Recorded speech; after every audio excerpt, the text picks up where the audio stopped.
Hi friends, இன்றைக்கி simple சமையலில் நம்ம பார்க்க போகிறது சூப்பர் டேஸ்டி ஆவக்காய் பிக்கல் எப்படி பண்ணுறதுன்னு. நல்ல கெட்டியாக ஓரளவுக்கு புளிப்பாக இருக்கிற மாங்காயாக செலக்ட் பண்ணி அதை இந்த மாதிரி பெருசு பெருசாக கொட்டையோடு நறுக்கிக்கணும். இப்படி கட் பண்ணி நம்ம மாங்காய்களை ஒரு நல்ல ஈரத்துணியை போட்டு சுத்தமாக தொடச்சி ட்ரை பண்ணிடணும். 1 கிலோ மாங்காய்க்கு இங்கே மேலே குறிப்பிட்டிருக்கிற அளவு மிளகாய்த்தூள், கடுகு பொடி, உப்பு, சுத்தமான நல்லெண்ணெய் இதெல்லாம் எடுத்து வச்சுக்கணும்.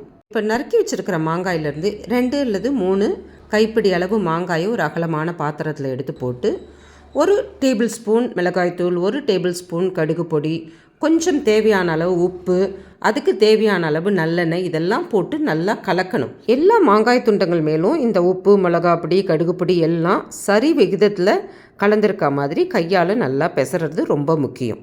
இப்படி கொஞ்சம் கொஞ்சமாக மாங்காய் துண்டங்கள் எடுத்து அதற்கு தேவையான பொருட்களை போட்டு நல்லா பெசறி விட்டு இதை ஒரு பெரிய பாத்திரத்தில் சேர்த்து வைக்கணும். ஏன் இப்படி கொஞ்சம் கொஞ்சமாக கலக்கிறோம், ஏன் ஒரேடியாக மாங்காயை போட்டு பொடியெல்லாம் போட்டு கலக்கக்கூடாது அப்படின்னு கேட்குறீங்க தானே. இந்த ஆவக்காய் அடுப்பில் வச்சு பண்ணுற ஊறுகாய் கிடையாது. எல்லா மாங்காய் துண்டங்கள்லேயும் இந்த உப்பு பொடி, கடுகு பொடி, மிளகாய்த்தூள், எண்ணெய் எல்லாம் சரியாக கலக்கப்பட்டால் தான் இந்த ஆவக்காய் நெடு நாள் வருஷம் ஃபுல்லாக வீணாக போகாமல் நல்லா இருக்கும். இப்போ பாருங்கள், நேற்று போட்டு நம்ம மூடி வச்ச ஊறுகாயை இப்போ காலையில் எழுந்து திறந்து பார்த்தா இந்த மாதிரி நல்லா எண்ணெய் விட்டுன்னு இருக்கும்.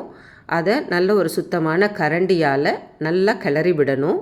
ஒரு நாளைக்கு குறைஞ்சது 3 தடவையாவது கிளறி விடணும். ஒவ்வொரு தடவை மாங்காயை கிளறி விட்டு மூடும் போதும் அந்த மாங்காயெல்லாம் நல்லா எண்ணெயில் மூழ்கி இருக்க மாதிரி அழுத்தி விட்டுட்டு மூடி வைக்கிறது ரொம்ப முக்கியம்.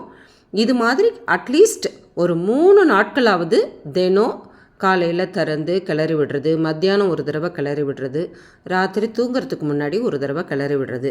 அப்படி பண்ணிட்டீங்கன்னா 4வது நாள் காலையில் ஊறுகாய் ரெடி ஆகிடும். எப்படி இந்த ஊறுகாய் இவ்வளவு சிவப்பாக இருக்குது அப்படின்னு சிலர் தோணலாம். இதுக்குன்னு பிரத்யேகமாக சில மிளகாய்த்தூள் கிடைக்கிறது.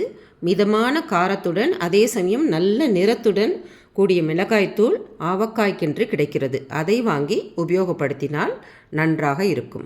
இதோ ஆவக்காய் ரெடியாகிவிட்டது. நன்றாக கிளறி விட்டு அதை ஒரு சுத்தமான கண்ணாடி பாத்திரம் அல்லது பீங்கான் பாத்திரத்தில் எடுத்து மூடி வைத்து கொள்ள வேண்டும். ஏர்டைட் கண்டெய்னர்களாக இருந்தால் இன்னும் சிறப்பு. தயிர் சாதத்திற்கு இந்த ஆவக்காய் தொட்டு கொண்டால் அமிர்தம்தான். அதைவிட சூடான சாதத்தில் சற்று நெய் ஊற்றி இந்த ஆவக்காய் விழுதை பிசைந்து சாப்பிடுங்கள். இதைவிட வேறு அமிர்தம் உண்டா என்று கேட்பீர்கள். என்ன, ஆவக்காய் பண்ணுவது ரொம்ப சுலபம்தானே?